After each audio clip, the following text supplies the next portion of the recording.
That's really beautiful. I remember those times when he would leave work, come take you. You had to go to this class. I don't know if you guys know when you want to get into housing, the first time buyer, they go to this program where they can give you help with the loan, but you have to go to intensive program to get it. And sometimes people can't keep up with it. But my husband was there with mom, taking her there every day for those programs, the period of the program, and help her to get the loan and get the house. And of course, Mommy sharing testimony today, so that's beautiful. Thank you, Mommy. That's really nice. Anybody else want to share what they did? Did we do the homework? I know Mommy and Josh did the homework. Anybody else did the homework? Yes.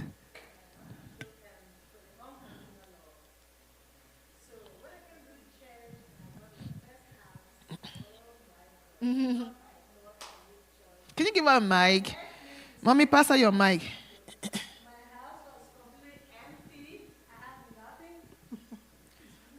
Yeah, I had nothing, and the love this church showed, the member of this church showed me on my children, is amazing. I can't explain it. Yeah, I feel so good.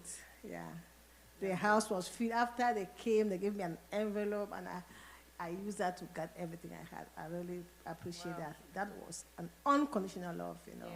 Thank God for that. Amen. Thank you, church, for showing that to your sister. God bless you. It's a beautiful testimony. And it's not because she deserves it. It's just because they want to share that love. You know what I'm saying? Unconditional love means there's no condition attached. Right? There is no string attached. I'm not doing this because you deserve it. You know what I'm saying? I'm not doing this because you're worth it. But because I love you regardless of your flaws, regardless of what you're going through, regardless of the behavior that you have towards me. I just love you. And so when I do things for you, I do it because. And that's what Jesus did. He died on the cross as we went through the first chapter and showing us that he loved us first. He didn't ask us to love him first. He just loved us first. In our mess, he just embraced and received us. And so he wants us to do the same for others. Because we established last week that it's very difficult, right, to actually love someone that you know gets to your last nerves every time, right? It's very difficult. But Jesus says you have to. You got to. All right, thank you. We're going to go into our second lesson today. So it is going to be, start with fathers forget the power of patience in love. I think I shared this one Sundays ago. We are on 2.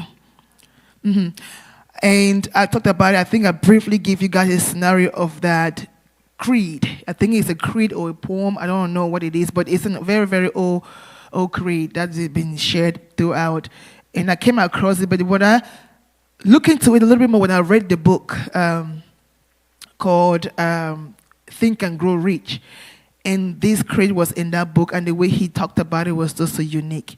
Fathers forget, which means that sometimes we forget that, children are going to be children. And they grow, and that's how they grow in their ways of making mess and falling. But, you know what I'm saying? But we have to remember that they cannot be like us today. We used to be like them. Right? We were probably, if we look at our kids' life today, we probably was worse than they are. You know what I'm saying? And we forget that we went through this journey, and we chastise them so harsh, and we don't understand that the mistakes they're making is needed, for them to learn from and to grow through. Right? A child will play and get dirty, but it's okay if their socks is open and busted. It's okay, right? If they don't take a good enough shower, it's okay. You just correct them with love, but not to forget that we were once like that. And this is how I want to apply it to the church, because we forget that we were once sinners. None of us was born perfect, or if we're not even perfect right now, right? We're never going to be perfect. But we were born sinners. Yes, now we are thriving to be a believer and walking in the righteousness of Christ. But before we got to where we are today, we were also a mess, right? We were also a mess when someone come to us and share the love of God to us and bring us to the fold. Right? So we all have done some stuff that we can't share with everyone right now. Am I right? The things that if we share it, people don't want to be friends with us anymore. They're like, what? They forget they love fast, right? And that's just life. But number 2 point is saying that don't forget, be patient, right?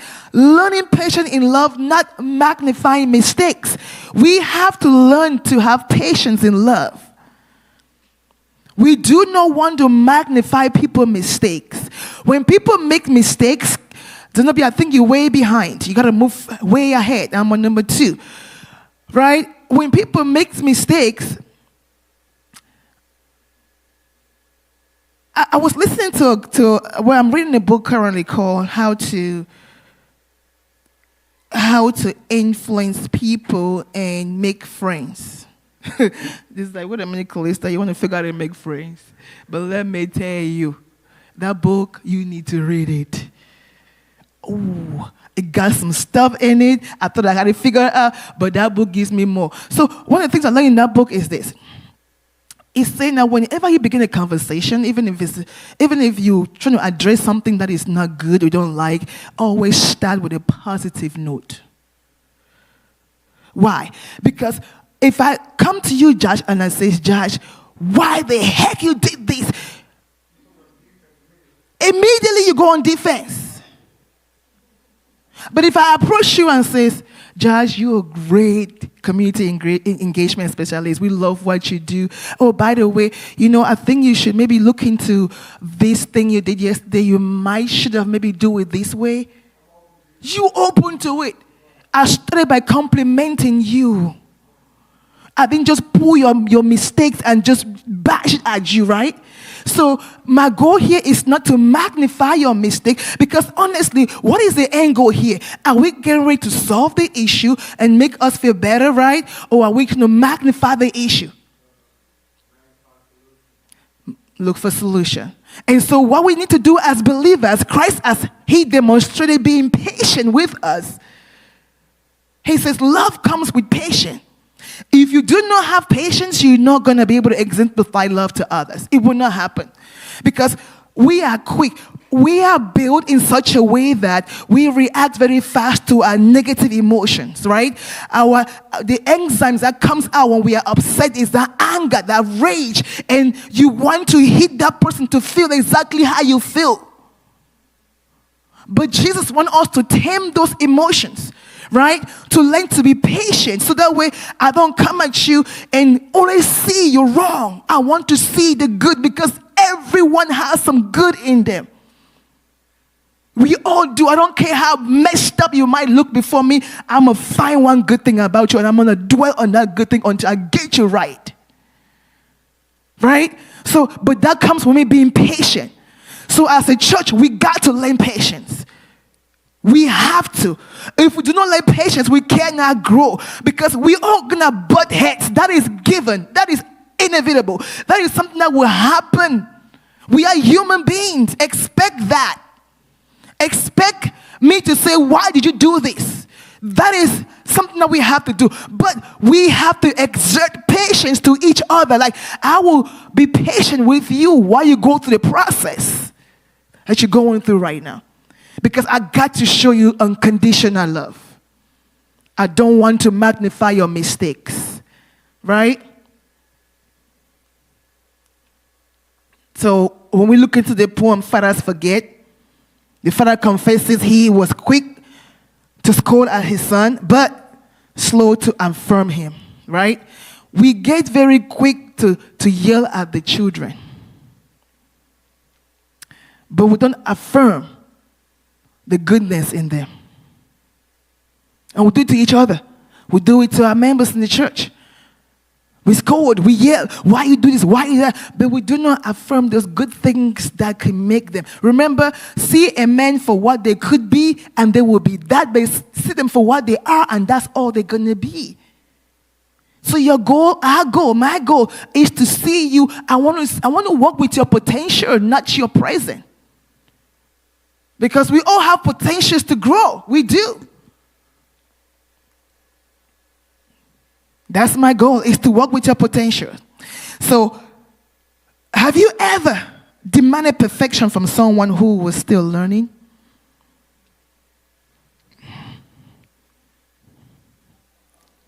Yes. A lot of time, even at work, we do that.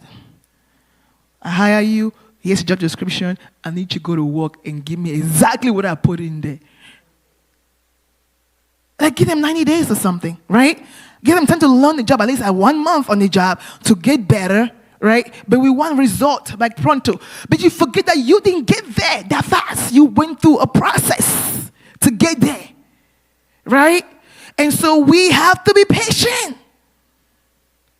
Trust me, the time that you're going to know when someone is just being lazy or when someone is just being stubborn. But the things that you have to allow time, right? When you approach someone to make correction on what they are doing, you can tell by their behavior and their response if they are truly working on what they're supposed to work on or if they're just being stubborn and refusing to yield. And so you have to learn to exist, to show mercy to them. Don't expect them to get it right away. When I give you a position in the church, I expect you to learn it, right? 3 months in, you're doing good. 6 months in, 1 month, 1 year in. So I'm measuring your progress based on your experience in that position. I am not rushing you to be refined like someone has done it for 5 years. Right? If you are good at it, you can do it faster, but I still have to take each person the way they flow. Right? And respect their process and their journey. That's how you're able to show love. Because when patience is not there, there's no way you're going to show love. You're going to always get upset. You're going to get mad. You're going to get angry. They're not getting it. This person can't just do it right. What's going on with you? Don't you hear me? I've said it to you over and over and over and over again. I always tell my team, I says, at THI, we are very slow at getting to termination. We have to exhaust all our possible opportunity to help you be better. If we truly terminate you, I don't know. I just don't know. Right? But it takes us a while. Employees will fire us before we fire them because they drop you like hot cake. But we don't. Because we want to make sure that we have done all we can do. We are patient with you. And we give you step by step. We know when you're never going to get it because we exhausted everything. Then I say, our hands are up. Right? We're done. But the funny thing about Jesus, even if we get done with you and let you go, Jesus never does that. Wow. He never. We looked at the prodigal son last time, remember? And the prodigal son took the inheritance of the father and says, Daddy, I don't care if you are alive, but I want my stuff. You own $1 million company. I need my own share right now. The father did not argue. He took it and wasted it, came back home and was received. My God. 1 Corinthians 13 verse 4-7 says, love is what? Someone say patience. And love is what? Say kind. Can we do it again? Love is patience and kind. This word kind, if I can just stamp it on anybody's forehead, I will. To be kind seems to be very expensive. People are not kind no more. For some reason, I do not know why. What does it take to be kind to people? And we call ourselves believers, and Christ is saying that we need to be kind to each other. Right? Be patient and be kind. Because love is those two components. All of us here, we are seeking kindness from each other. I want you to be kind to me. I don't want you to be rude to me. You want me to be kind to you. Agreed? What does be kind means to you? What do you think that word means to you when someone says be kind? It's a what? Selfless. Thank you. Nice. Respect. Huh? Considerate. Truth. Genuine. Authenticity also is very expensive these days. Right? Just be nice to people. There's a book that you guys are reading now, if you with me. It's called The Customer Rule. When this guy wrote the book, he was asking his family. So he was talking to one of his granddaughter, and he was I'm writing this book about customer service, and he asked his granddaughter, "What does customer service mean to you?" It's probably around 7 years old young lady, and the granddaughter said, "To me, customer service means be nice." Wow, a 7-year-old can get it. Be nice. Customer service, be nice. Ask yourself, am I a nice person? Or you're only nice when it's convenient? Or when nobody else is watching? You become a beast. But the Lord's eye sees. No. The Lord's eye sees. Be nice. If we have that here, that kind of love here, we're not going to have empty chairs. I'm telling you, we're not going to do too much work here. Just be nice to people. Unbelievable. Things happen. Just be nice to people. And then he went on to say, it does not envy, it does not boast, it does not proud. So love will not envy, right? You do not. When you love somebody, you admire them, you thank God for them, you bless them. You do not envy, because envy is a different beast on its own, right? It doesn't boast all this arrogancy and boast. I'm this, I'm that. I'm the moon, I'm the sun. Who cares? Who cares? I'll tell my husband, I say, all these freaking titles people put on your name. A pastor this and bishop this and doctor this. Listen, to me, you are Mufo, right? At the end of the day, I'm going to Jesus and say, hey, I was a Pastor Mufo, and, I had the robe and the hat on, and I had the cross around my neck, so give me a pass. I hate titles. You don't see me use them. Not because I'm disrespecting people, because I feel like we are equals, even to a child. We are equals. Because those titles give people different levels in life, and you begin to disrespect people because they don't have the title they have. It helps us. So all those boastfulness about who you are and what you're not and whatever, those things doesn't produce love. It goes along with pride. So love is patient. It allows room to grow and allows room for mistake.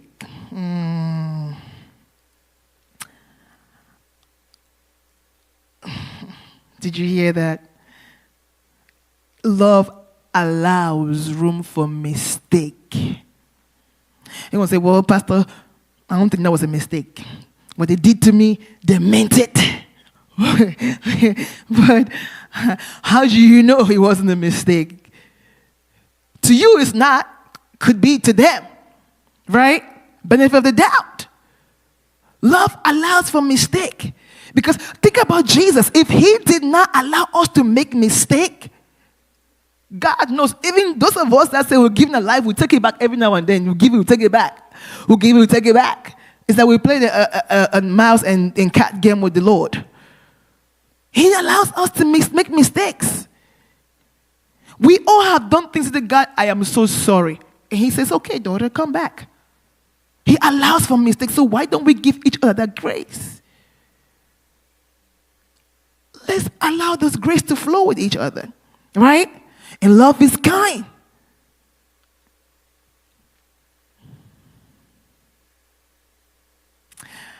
If love is built, it should not be torn down. So your goal is to build each other, not tear each other down, right? That's our goal here as believers, is to build one another. Everybody wants to be encouraged. Encourage them.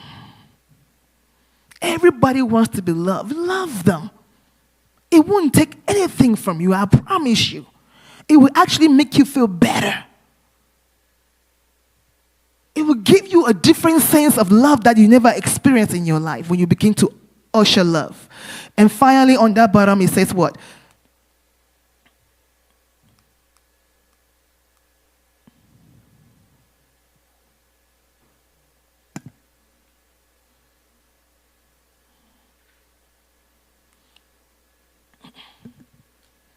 So not self-seeking, like Angela says, selfless.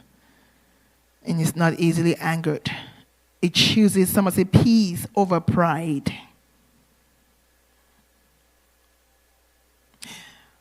Love keeps no record of wrongdoing. Come on, write that one down and make it bold. Make that one bold, please. It keeps no record. Don't come and say, you did this to me yesterday. I know you're going to do it again today. Why are you keeping records of yesterday? Always, once a cheater, what we say? Always a cheater. How do we forgive and then say that again? You know what I'm saying? How do we forget and say that again and be comfortable saying it? It doesn't record any wrong. Excuse me. It doesn't, right? Forgiveness is embedded in love. It is. You forgive and you do not go around and remember it. Let it go. People should be like a new creature to you each time you forgive them. A clean slate. Okay. Let's start all over again, right, Sissy? Right? So, okay. We had a fight one time, didn't we? You remember? You forgot? Me and you. She forgot. See? She forgot. That's beautiful. We were coming from Georgia. And we were driving in the rain. See. I mean, we didn't carry it. That was it, right? I think we didn't talk to each other in the car for a while. And then we were taking turns driving. It was rough. I remember. But the thing about it is, we walked it out. Like you said, you didn't even think it was a fight. You know what I'm saying? So, but we got home and things was fine. We went to Georgia for a conference. Me and her, we had a great time. But then, I don't know, whatever. But you don't remember. I don't go back there and I bring it because I make an example. It's in the past, right? We are looking forward. Nobody in here hasn't had an episode that needs to be forgotten. My screen keeps showing down on me, so please bear with me. In love always protects, tells the truth. I think Mufa said that, or trust. And it has hope. It preserves. It never quits. Oh my God. It never quits. Unconditional love never quits.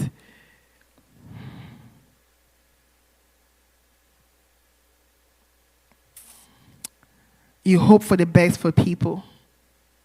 You do your best to protect them, to build trust with them, because that's your job as a believer. Let's look at Colossians 3:21. It says, fathers, do not embitter your children, or they will become discouraged. And that goes for us too. So love builds confidence, not resentment. You want to build confidence in your loved ones, with your fellow Christians, right? You do not want to create a resentment episode where resentment is very bad. It can last for a long time. It's so hard to come out of it when you begin to resent somebody.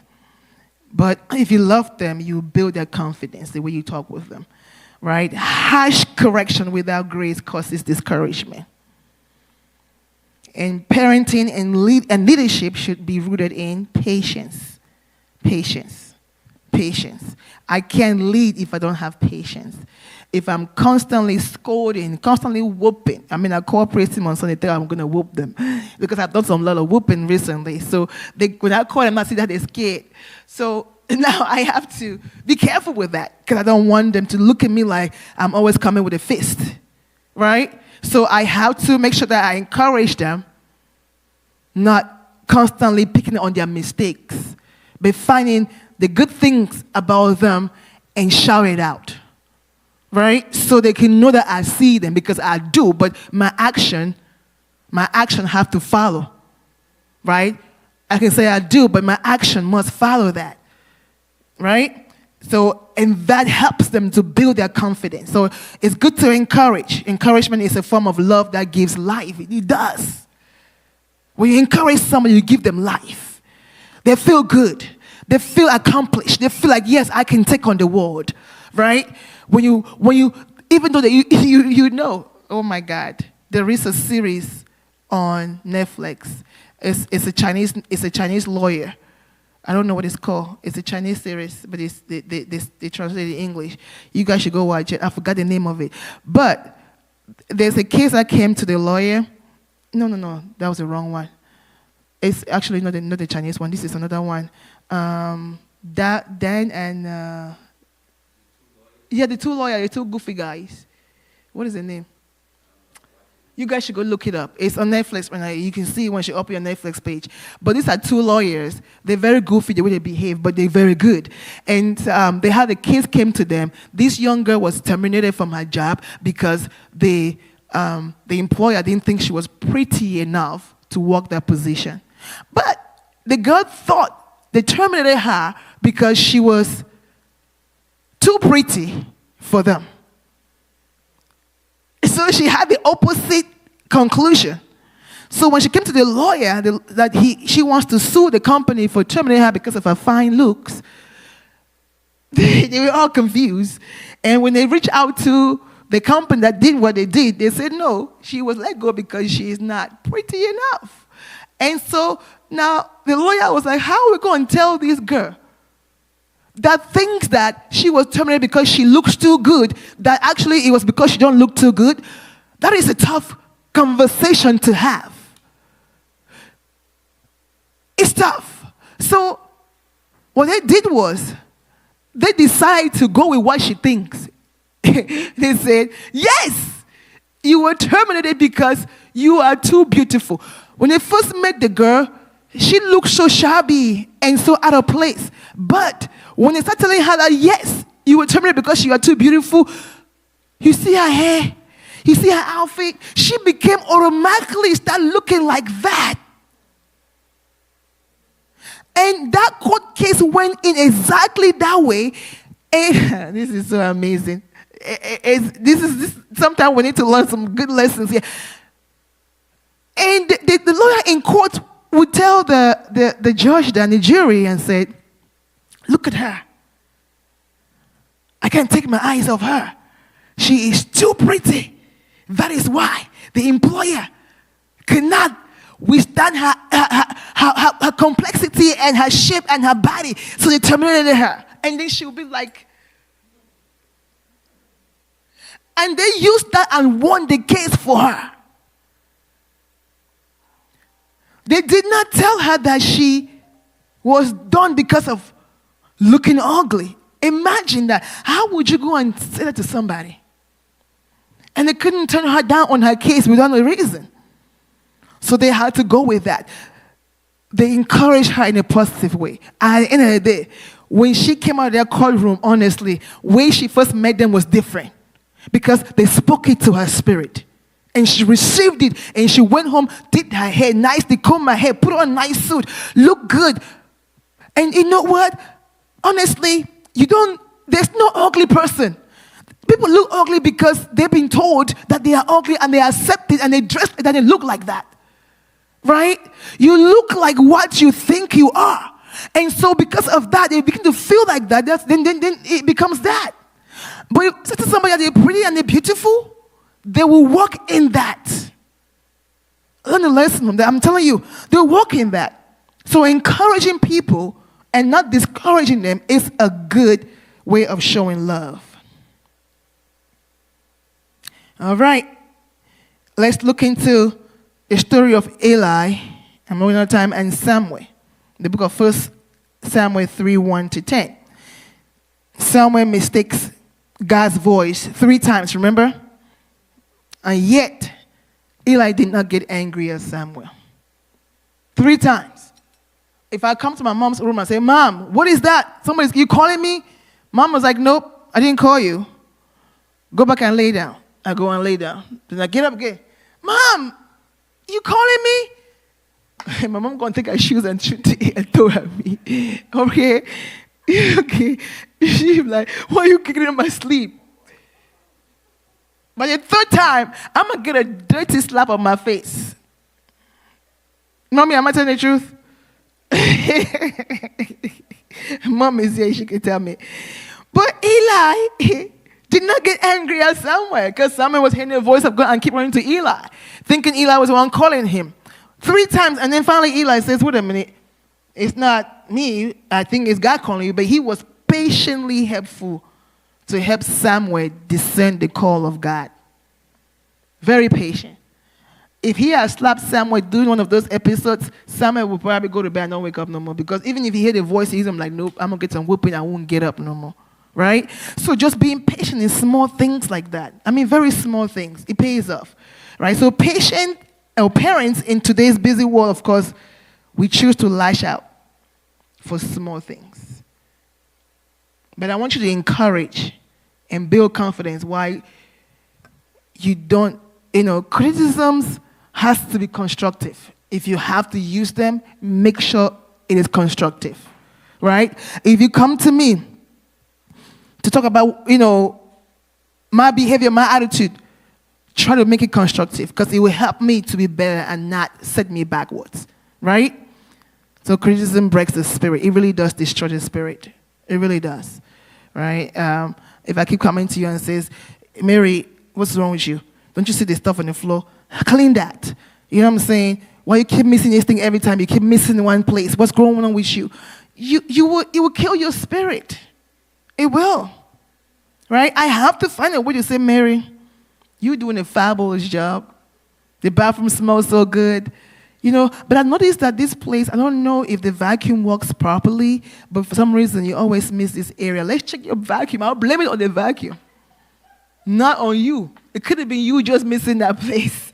But I can't correct you by saying, Mary, you always miss this place now. No. My approach to you must entice you to do better, not to break your spirit. All right, let's look at the takeaway points as we wrap up because my time is fast spent. Number 1 point today, if you take away, will be I love what love is. And when mistakes are repeated, you still be patient. Even when people keep doing the same mistakes over and over and over, you got to be patient. And then what happens? When you criticize, you create wounds, right? But when you encourage, you build. You build. When you criticize, you create wounds. Think about that. Remember that. You might say it and you're gone by your way. You don't even remember you said it. But that person that you said it to, it scars them. It does. Right? The Bible says, if you have nothing good to say, shut up. Don't say a word. Right? So whenever you open your mouth to say something, let it be positive. Let it be positive. Let it be a word of encouragement. Let it be a blessing. Growth requires space for, someone say failure.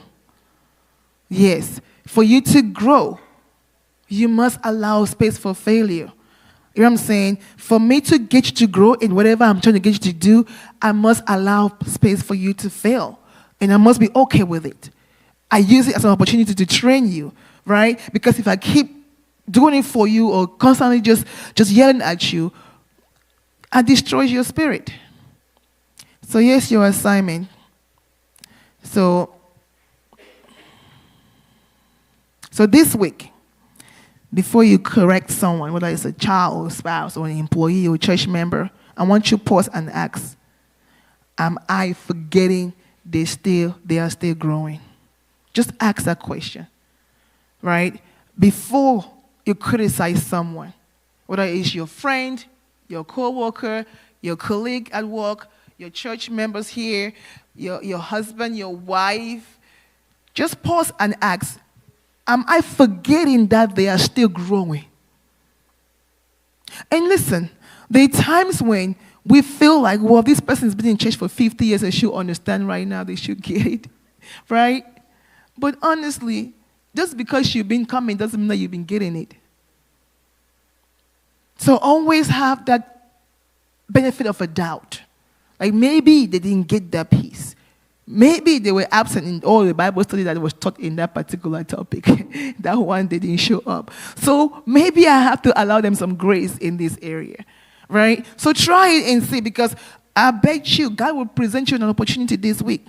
Because you heard the word, he will test you, right? And when it's presented to you, I need you to please practice that. So I have a question for you. In what relationships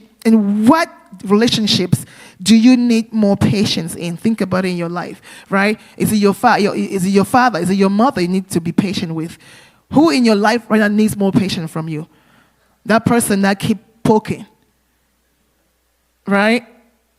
Who in your life needs more patience from you right now? We all have that one person, at least one, that requires more patience from us, that we're about throwing the towel on them, right? So think about that person. Anybody want to answer? If you want to, not. If not, we're moving forward.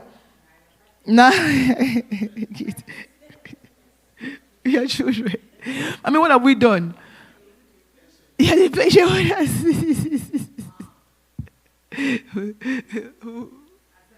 Mom. A lot of patience for mom. Yes. Right? So God is calling you to exercise patience for them. They need your love. Guess what they're looking for? Mommy, you know what we're looking for from you? We just want you to love us. That's it. Just kill us with love, and guess what? We're going to be nice to you. We're going to be sweet to you. That's it. That's all Nala is looking for. It's some excess love. Oh. Yes. That's what they're looking for. Right, Pamela? Just love them. Spoil them. Confuse them with love. Overwhelm them with love to the point where I say, this is too much. Mommy, it's too much. You know? So another question I have for you is, what does encouragement look like in your daily life? In your daily life. What does encouragement look like? Yes. So sweet. So you walk with Mary, I know that, do you encourage her? Give me like one sentence or one word you would say to Mary when you meet her in the morning that will make her feel encouraged. Mm-hmm. You give her a hug. Yes. That is good, right? Good morning, Mary. How you doing? And give her a hug. That hug might be all she needed for that day to just have a great day. You see what I'm saying? So learn the people that you walk around with in the church and see, what can I do to help this person feel love from me? And don't wait for them to deserve your love, right? Last week we talked about, don't say they don't deserve my love, right? Don't use that word. You got to earn my love. Don't use those words, right? Because we did not earn Jesus' love. It was freely given to us, and he expects us to freely give it out, right? So all of us here, anybody sitting here that you feel like they don't deserve your love, cut it out. They need your love. Give it to them. They need your love. Because maybe you are the connection to their breakthrough. You never know. Maybe you could set them up for a great success. You never know, right? So please, every day before you go home, do your best to encourage somebody. That is my job in this world. When I woke up in the morning every day, I think to myself, whom will I add value to today? Because my goal is to add value to people's life. I don't take it, I add it. I am an addition, not a subtraction, right? So I woke up every day and said, okay, who am I going to do? What am I going to do today to add value to somebody's life? And I begin to think. And when I see opportunity, I take it. I don't go home until I put a smile on somebody's face. I make it an intentional act. Trust me, you will be surprised people are going to need that. And you just sit and watch because they don't know that you're doing it intentionally. But you know. Then you can see how it's manifesting and how their atmosphere is changing. So try your best to be an encourager, not a downer, right? Do that and watch God moves in your life. I'm telling you, God will just transform everything around you. So I want you to please do your best again to encourage somebody every day. People wants to be encouraged. People wants to be loved. As simple as that. So your assignment as we close out, H2 number 1, stop when you're about to make correction that might feel criticized and ask, have I extended some grace here? Right? Make sense? We promise we're going to do it. No, I need a lot of love. Oh.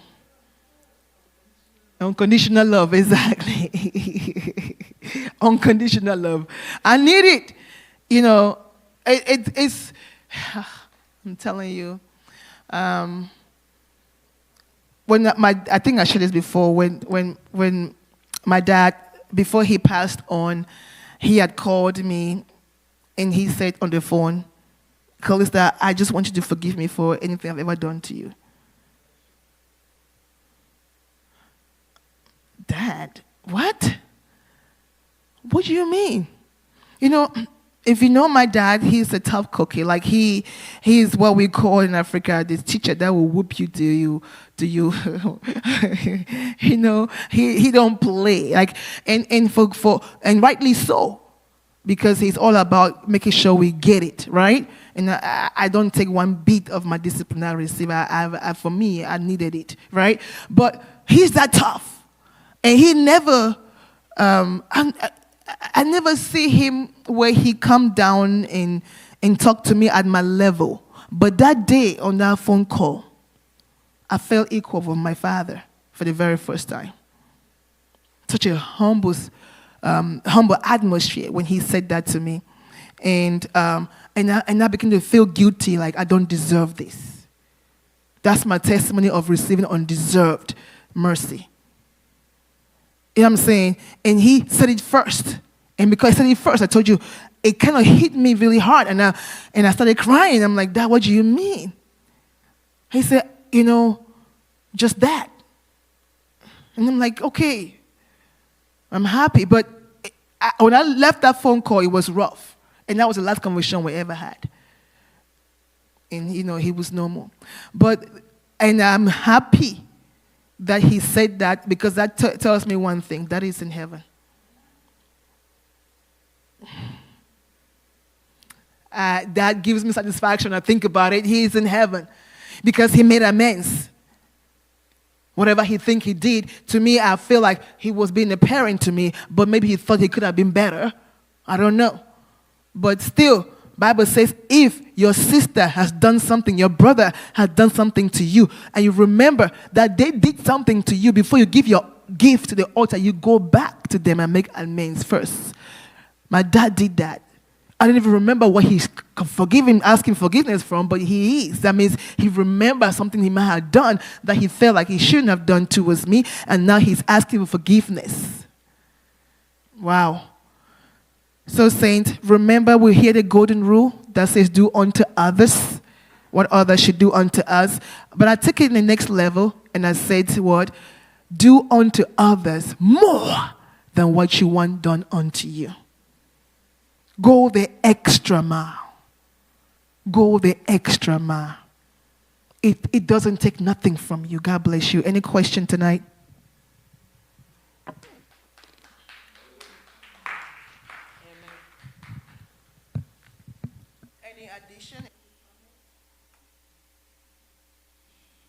Amen.